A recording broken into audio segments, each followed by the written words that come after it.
নমস্কার বন্ধুরা, পরিশুলি blog and কিচেনে আপনাদের সবাইকে স্বাগতম। আমি আজকে বানাবো সয়াবিনের পকোড়া। সয়াবিনের পকোড়া কিভাবে বানাতে হয় সেটা আমি আপনাদের সঙ্গে শেয়ার করব। চলে যাই রান্নাঘরে। আমি বাদামগুলো শুকনো কড়াই ভেজে নেব।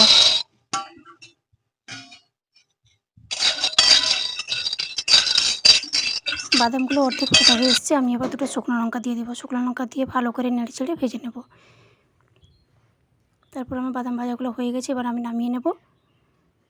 ওই কড়াইতে আমি জল দিয়ে দেব। জলটা গরম হয়ে গেলে আমি সয়াবিনগুলো ঢেলে দেব। গরম হয়ে গেছে জল, এবার আমি সয়াবিনগুলো ঢেলে দেব। সয়াবিনটা আমি ভালো করে সেদ্ধ করে নেব।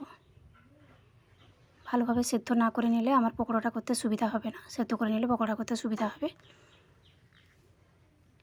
সয়াবিনটা সেদ্ধ হয়ে গেছে, এবার আমি ছেঁকে নেব। তারপর আমি ঠান্ডা জল দিয়ে ভালো করে ধুয়ে নেব। সয়াবিন থেকে আমি জলগুলো চেপে চেপে বের করে নেব।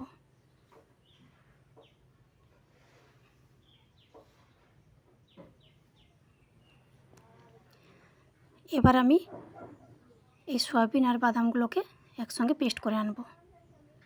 প্রথমে আমি বাদামগুলো ঢেলে দিলাম। পুরো গুঁড়ো করব না, আধা ভাঙা করব। এই দেখুন, এইভাবে আধা ভাঙা করব, এইভাবে। এবার আমি সয়াবিনগুলোকে আধা ভাঙা করে নেব। পুরোভাবে প্লেন করব না, পুরো প্লেন করলে সয়াবিনের কোনো অস্তিত্বই থাকবে না। এই দেখুন, এইভাবেই করব, এইভাবে যেন একটু একটু গোটা গোটা থাকে। এবার আমি পকোড়ার জন্য রেডি করে নেব। প্রথমে আমি সয়াবিন পেস্ট করে রেখেছিলাম, সয়াবিনটা দিয়ে দিলাম। তারপর বাদাম যে গুঁড়ো করে রেখেছিলাম ওই বাদামগুলো দিয়ে দিলাম। তারপর আমি 3 চামচ মতো বেসন দিলাম, 2 চামচ মতো চালের গুঁড়ি দিলাম, পেঁয়াজ কুচি, আদা বাটা, কারি পাতা ছিঁড়ে আমি ওর মধ্যে দিয়ে দিলাম, হলুদ গুঁড়ো, লঙ্কার গুঁড়ো, লবণ, গোটা জিরে একসঙ্গে ভালো করে মাখিয়ে নেব। জল দেব না, আমি ওই যে সয়াবিনটা ভেজার জন্য আমার জল না দিলেই হবে। এই যে সুন্দরভাবে আমি ভালো করে মাখিয়ে নিলাম। মাখানো হয়ে গেছে, এবার আমি বানিয়ে নেব। আমি এইভাবে বানাচ্ছি, আপনারা চাইলে আপনাদের পছন্দের মতো বানিয়ে নেবেন। সবগুলোই রেডি হয়ে গেছে, এবার আমি ছেঁকে নেব। আগে থেকে আমি কড়াইতে তেল বসিয়ে রেখেছিলাম গরম করতে। তেল গরম হয়ে গেছে, আমি এবার দিয়ে দেব একে একে।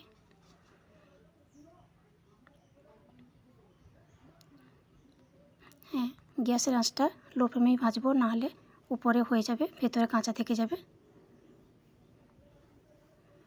ভাজা হয়েই এসছে।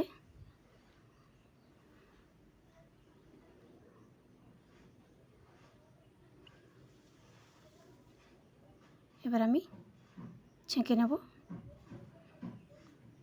হয়ে গেছে পুরোপুরি। কি মুচমুচে হয়েছে কি বলবো সেটা আপনাদের।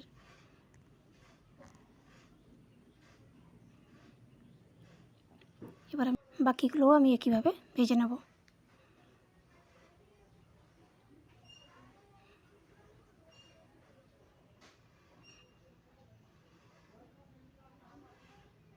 হয়ে গেছে, আমি এবার নামিয়ে নেব।